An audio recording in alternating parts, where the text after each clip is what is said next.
The Galactic Consortium's flagship, Serenity, glided silently through the inky blackness of space. Its sleek, crystalline hull reflected the distant starlight, a testament to the advanced technology of the most powerful civilization in the known universe. On the bridge, High Counselor Xyrix stood motionless, their iridescent skin shimmering under the soft glow of holographic displays. Status report, they commanded, their voice a perfect monotone. All systems nominal. High Counselor, replied Navigator Quarren, their tentacles dancing over the control panel with practiced precision. We are approaching the outer rim of the Orion Arm. Xyrix nodded, their large, multifaceted eyes blinking in sequence. Excellent. Prepare for deep space scan.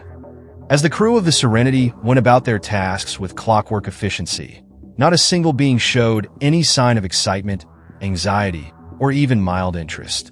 Emotions were considered primitive, inefficient, and had been systematically bred out of the consortium species over millennia of careful genetic engineering. The result was a civilization of unparalleled technological advancement and social harmony. War, crime, and conflict were mere historical footnotes. But so too were joy, love, and passion. Scan complete, announced Science Officer Telix after several moments. Detecting an anomaly in Sector 7 Gamma. It appears to be unusual. The bridge fell silent. Telix's outburst was unprecedented, a clear violation of emotional protocols. Xyrix turned slowly, fixing their gaze on the science officer. Explain yourself, Telix, they said, their tone unchanged despite the breach in decorum. Telix's tendrils writhed in a manner that might have been interpreted as embarrassment in a less evolved species. My apologies, High Counselor. The anomaly, it defies our standard classification systems. It appears to be a planet teeming with life, but the energy readings are chaotic, unpredictable. Again, that strange inflection. Xyrix felt an unfamiliar sensation in their thorax, a sort of tightening that was most discomforting. Show me, they ordered, pushing aside the alien feeling. A holographic representation of the planet appeared in the center of the bridge. It was a swirling mass of blues, greens, and whites, its atmosphere crackling with energy patterns the likes of which none of the consortium had ever encountered. Magnify on the source of the strongest energy signatures, Xyrix commanded. The image zoomed in, revealing bipedal creatures engaged in a myriad of activities. Some were locked in physical combat, faces contorted in what the consortium's databanks identified as rage. Others were pressed together, performing actions associated with reproduction, but with an intensity that seemed wholly unnecessary for mere genetic transfer. What are they? Exclaimed Navigator Quarren, abandoning all pretense of emotional control. Xyrix felt that strange sensation again, stronger this time. It was unsettling. They appear to be a pre-spaceflight civilization, they said, fighting to maintain their composure. But these energy readings, they're unlike anything in our records. Science Officer Telix's voice quavered as they spoke. High Counselor, I believe we've discovered the source of the anomaly. It's not their technology. Them. These creatures themselves are generating these energy fields through some unknown biological process.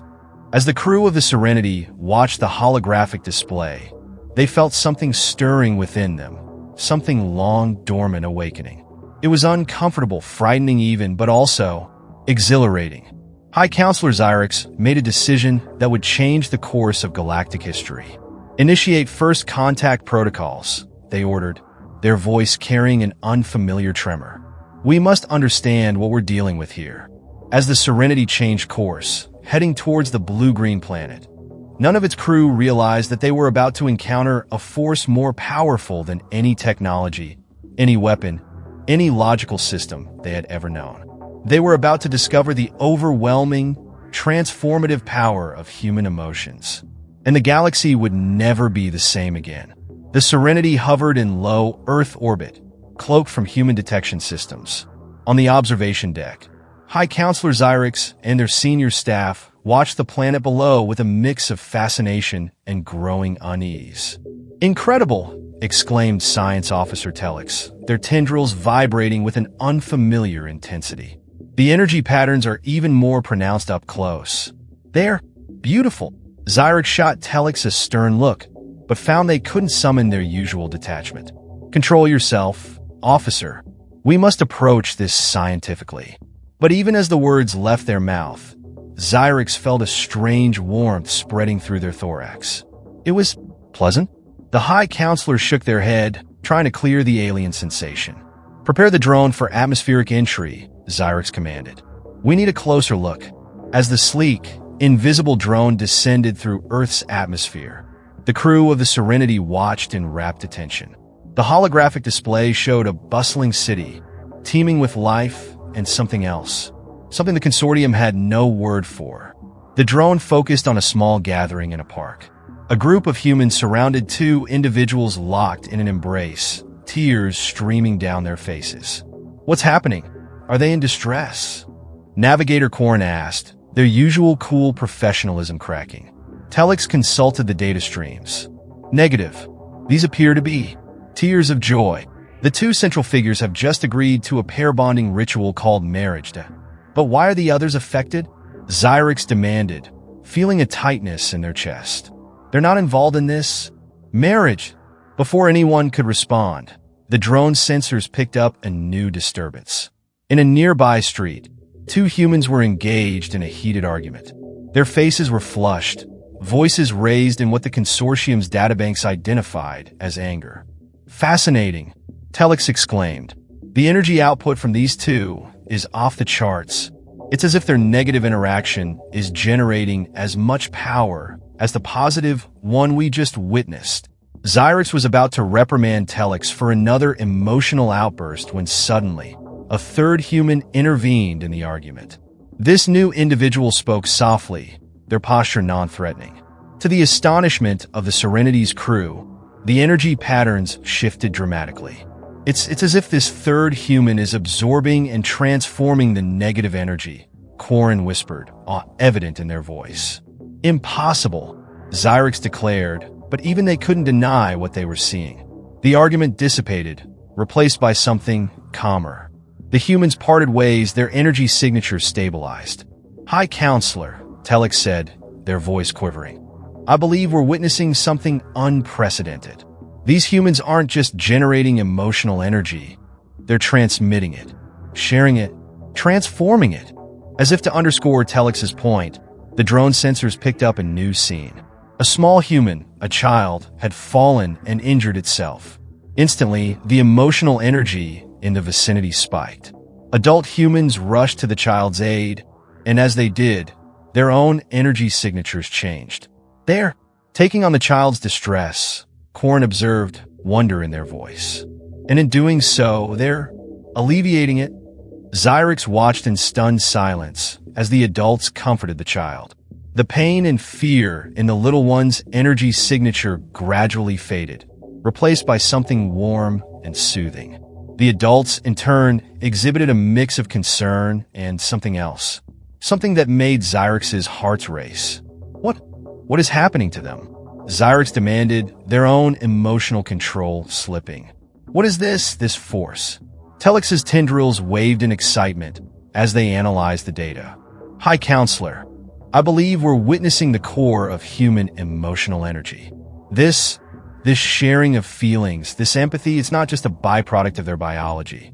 It's the very foundation of their society. As the crew of the Serenity continued to watch, they felt something stirring within themselves. It was as if a long-dormant part of their beings was awakening, reaching out towards the brilliant, chaotic emotional energy of the humans below. This changes everything, Zyrex whispered, their voice filled with an emotion they couldn't name. We need to understand this power. We need to feel it for ourselves. The decision was made before Zyrex even realized they'd come to it. Prepare for planetfall, they commanded, their voice trembling with a mix of fear and exhilaration. We're going down there. As the Serenity began its descent, none of its crew could have predicted the profound impact their encounter with human emotions would have, not just on themselves, but on the entire galaxy. They were about to step into a world of feeling, of passion, of empathy, a world that would reshape the very fabric of their civilization. The age of emotional awakening had begun, and the universe would never be the same. The Serenity's landing team, led by High Counselor Xyrix, materialized in a secluded forest clearing, their advanced cloaking technology rendering them invisible to human detection. The air was thick with unfamiliar scents, and the sounds of Earth's ecosystem buzzed around them. Remember, Xyrix instructed, fighting to keep their voice steady, observe only. Do not interact with the natives. But as they ventured closer to human civilization, the consortium members found themselves increasingly affected by the emotional energy permeating the air. It was as if an invisible fog was seeping into their very beings, awakening long-dormant neural pathways. Their first direct encounter came unexpectedly. A human child, no more than 6 Earth years old, came bursting through the underbrush, laughing with unbridled joy. The sound hit the aliens like a physical force, sending shivers through their bodies. What is this sensation? Navigator Corin gasped, clutching their chest. Before anyone could respond, the child tripped and fell hard on the forest floor. The change in emotional energy was instant and overwhelming.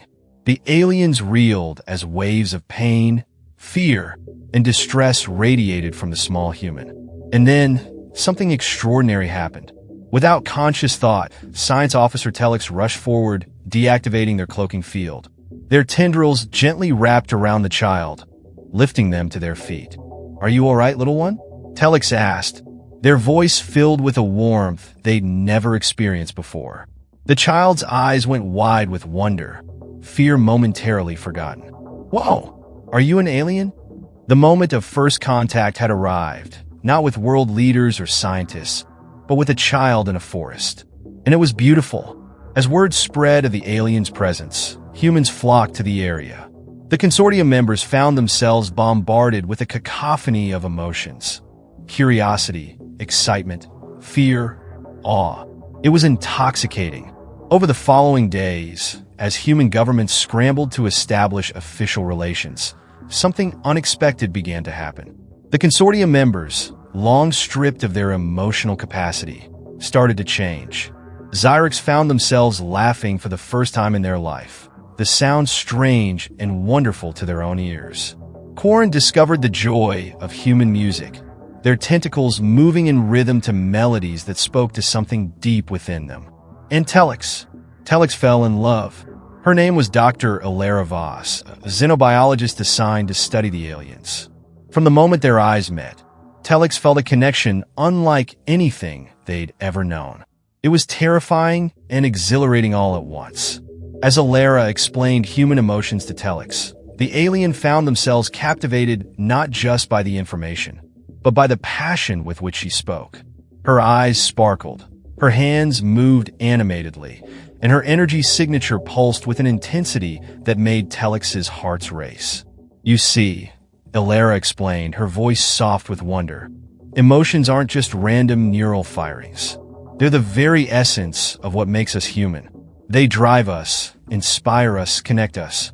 Without them, we'd be like you were." Telix felt a pang at her words. "And now, what are we becoming?" Alara smiled, reaching out to touch Telix's tendril gently. The contact sent a jolt of electricity through the alien's body. "You're becoming more. You're awakening to the full spectrum of existence." As the days turned to weeks, the emotional awakening of the consortium members accelerated. They experienced the highs of joy and the lows of sorrow. They felt the burn of anger and the soothing balm of forgiveness. They discovered the thrill of hope and the ache of disappointment. But it wasn't just the aliens who were changing. The humans they interacted with found their own emotional capacities expanding. It was as if the consortium's newly awakened feelings, untempered by years of human societal norms, were pure and intense in a way that was almost overwhelming. People who spent time with the aliens reported feeling more alive, more connected, more everything. The effect began to spread, passing from person to person like a benevolent virus. Scientists scrambled to understand the phenomenon. Was it some kind of telepathic field? A biochemical reaction? Or something more spiritual? Whatever it was, its effects were undeniable. Crime rates dropped as people became more empathetic. Artistic expression flourished as humans tapped into deeper wells of emotion. Relationships deepened as people learned to truly feel and connect with one another. But not everyone was thrilled with these changes. Some feared the loss of emotional control, the intensity of feeling that seemed to accompany prolonged exposure to the aliens. Others saw the consortium members as a threat to human identity, worrying that humanity would lose itself in this sea of new emotions. Tensions began to rise. Protests erupted in major cities. Keep Earth human, the signs read. Say no to alien feelings. As the situation teetered on the brink of chaos, High Counselor Xyrix made a decision that would alter the course of both human and consortium history. We must return to our people, they announced, their voice heavy with newfound emotion. We must share what we've learned, what we've felt. The decision sent shockwaves through both human and alien communities. What would happen when the emotionally awakened consortium members returned to their logic-driven society? How would the spread of human emotions affect the wider galaxy? As the Serenity prepared for departure, Telek stood at the ship's viewport, watching Earth grow smaller. They felt a deep ache in their chest, a longing for Alara and the world that had awakened them to a universe of feeling. But mixed with the sorrow was a spark of excitement. They were about to bring a revolution to the stars. The age of emotion was dawning across the galaxy, and nothing would ever be the same. As the ship jumped to hyperspace, Telex whispered a phrase they'd learned from Alara, one that now held deep meaning. The best is yet to come. Little did they know how prophetic those words would prove to be. The Serenity emerged from hyperspace at the edge of consortium space, its crew forever changed by their experiences on Earth.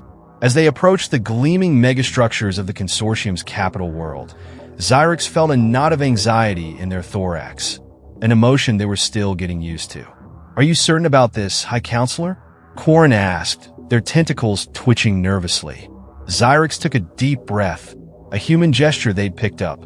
We must share what we've learned. Our people deserve to know the full spectrum of existence. As the Serenity docked, they were met by a delegation of high-ranking consortium officials. The contrast between the emotionally awakened crew and their stoic counterparts was stark. Welcome home, High Counselor, intoned Supreme Arbiter Vex, their voice a perfect monotone. We await your report on the anomalous planet. Xyrix looked at Vex, seeing their own former self reflected in those impassive eyes. And in that moment, they made a decision that would shake the foundations of consortium society. Instead of speaking, Xyrix stepped forward and embraced Vex in a full human-style hug. The reaction was immediate and electric. Vex's eyes widened in shock, their bodies stiffening at the unfamiliar contact. But then, something remarkable happened. A tiny spark of emotion flickered in those eyes, confusion, yes, but also curiosity. What is the meaning of this action?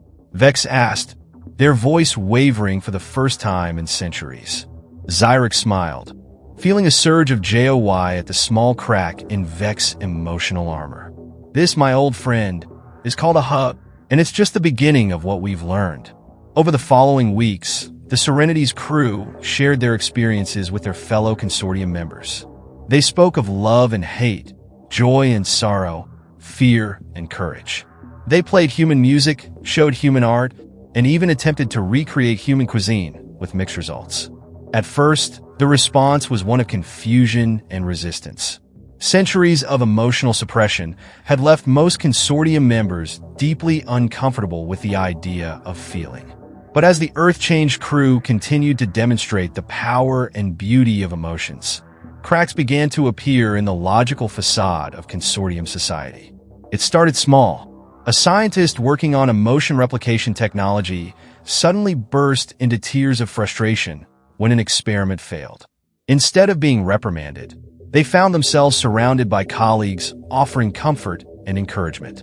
The resulting breakthrough was hailed as a new era in consortium science. In the artistic sector, A designer creating new spacecraft suddenly felt a surge of inspiration unlike anything they'd experienced before. The resulting ship was not just functional, but beautiful, its lines speaking to something beyond mere efficiency. It became the most sought-after vessel in the consortium fleet. But it wasn't all positive. As emotions began to spread through consortium society, old conflicts and buried resentments bubbled to the surface. For the first time in millennia, the consortium experienced crime, passionate debates, and even small-scale violence. Some called for a return to the old ways, fearing that emotions would tear their perfect society apart. They argued that feelings were a weakness, a flaw that humans had infected them with. The Emotional Suppression Party gained traction, advocating for a purge of all Earth-influenced individuals. But even as these debates raged, something unexpected was happening on a galactic scale. The consortium's client species, long accustomed to the cold logic of their overlords, began to pick up on the emotional awakening. Trade delegates returned from the capital world changed, bringing with them the spark of feeling to their own peoples. On Zalthora, a world of silicon-based life forms, the first ever arts festival was held, with crystalline structures singing with colors and emotions that defied description. In the gas giants of the Myrexian Nebula, the floating cities of the Aeroi vibrated with new music, songs that spoke of love and loss in ways their logical minds had never conceived. And on Lyra Prime, homeworld of the warlike Krex, something miraculous occurred. As emotions spread through their population, the Krex experienced empathy for the first time. Centuries of conflict ended virtually overnight as they finally understood the pain they had been inflicting on others. The galaxy was changing, and at the heart of it all was humanity's greatest export, emotion. As the emotional revolution spread, the consortium found itself at a crossroads. The old guard fought to maintain control, while the newly awakened pushed for a complete restructuring of society. The situation came to a head when a group of emotional extremists attempted to forcibly awaken the members of the High Council. The resulting chaos nearly plunged the consortium into civil war. It was in this moment of crisis that High Counselor Xyrix made a fateful decision. They reached out to Earth, not as a superior being, but as a student seeking guidance. "We need your help," Xyrix's message read, their voice thick with emotion. "We've opened Pandora's box, and we don't know how to handle what's been unleashed. Please, teach us how to feel without losing ourselves." As the message sped across the galaxy towards Earth, Xyrix felt a complex mix of emotions: fear, hope, excitement, and something else. A feeling they had learned from humans. A feeling that, despite all the chaos and uncertainty, things would somehow work out. They felt faith. Little did Xyrix know that their call for help would set in motion events that would reshape the galaxy in ways no one could have predicted. The stage was set for the final act of the emotional revolution, and humanity was about to step into a role they never expected to play. The universe held its breath, waiting to see what would happen when human emotional mastery met consortium logic on a galactic stage. The next chapter of galactic history was about to be written, and it promised to be one hell of a story. Earth's response to Xyrix's plea for help was swift and unprecedented. In a display of unity rarely seen in human history, nations put aside their differences to address this galactic crisis. Operation Emotional Outreach was born. Dr. Ilara Voss, now a leading expert in xeno-emotional studies, headed the mission. As she boarded the ship that would take her to the heart of the consortium, she clutched a locket containing a fragment of Telex's tendril, a reminder of the bond that had started it all. "We're not just teaching them about emotions," she addressed her diverse team of psychologists, artists, and diplomats. "We're guiding an entire civilization through adolescence. It won't be easy, but damn it, it's going to be beautiful." As the human delegation arrived in consortium space, they were met with a scene of chaos and wonder. The once orderly society was a riot of color and sound. In the capital's Grand Plaza, a group of consortium members were engaged in what appeared to be a mixture of interpretive dance and a heated philosophical debate. Ilara's team wasted no time. They set up emotion education centers, introduced art therapy, and began the monumental task of teaching an entire civilization how to process and channel their newfound feelings. Progress was challenging. The consortium, used to quick, logical solutions, struggled with the messy, often contradictory nature of emotions. There were setbacks. A misunderstanding about the concept of tough love led to a diplomatic incident that nearly restarted the Krex Wars. An attempt to introduce humor resulted in a 3-day laughing fit that paralyzed the consortium's central governance AI. But there were triumphs too.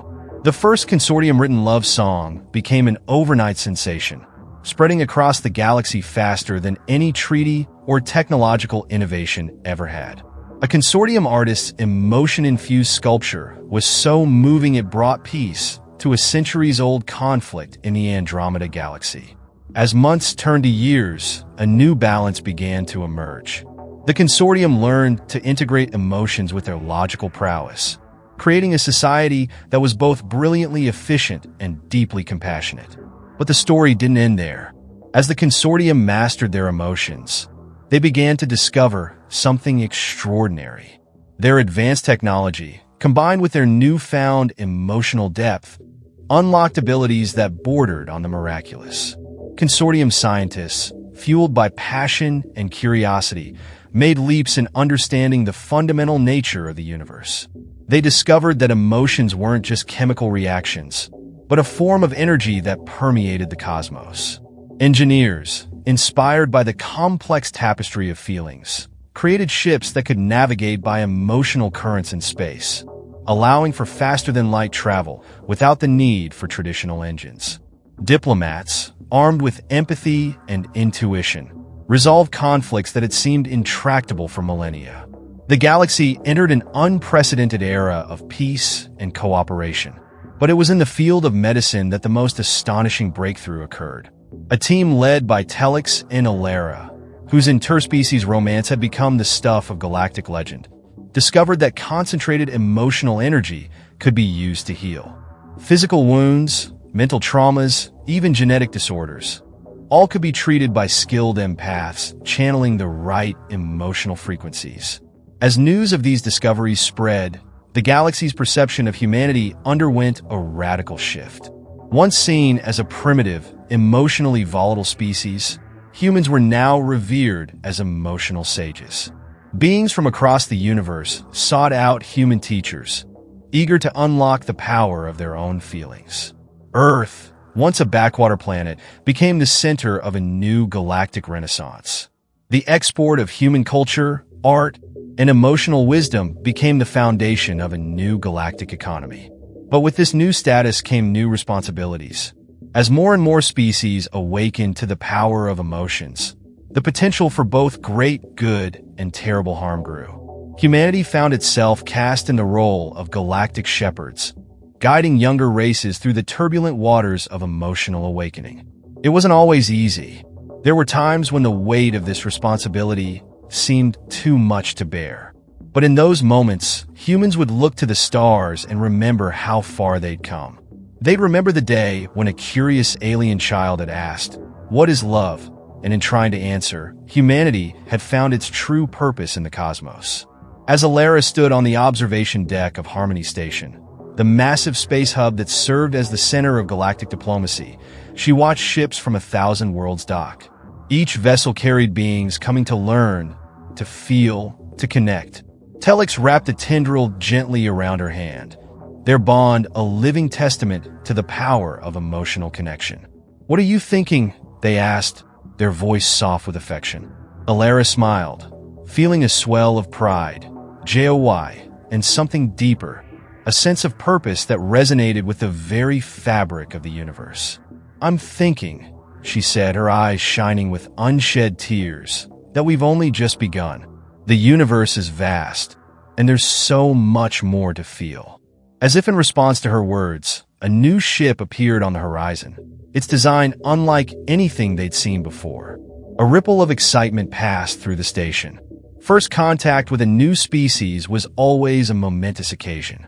Alara and Telix shared a look of excitement and determination. Whatever challenges this new encounter might bring, they would face it together, with logic, with technology, and most importantly, with the full depth of their emotions. As they moved to greet the new arrivals, Elara felt that familiar tingle of anticipation. The greatest adventure in galactic history was still unfolding, and humanity was right at the heart of it. The age of emotional enlightenment had dawned, and the future had never looked brighter. In the vast tapestry of the cosmos, humanity had found its thread, and it was vibrant, strong, and beautifully, perfectly human.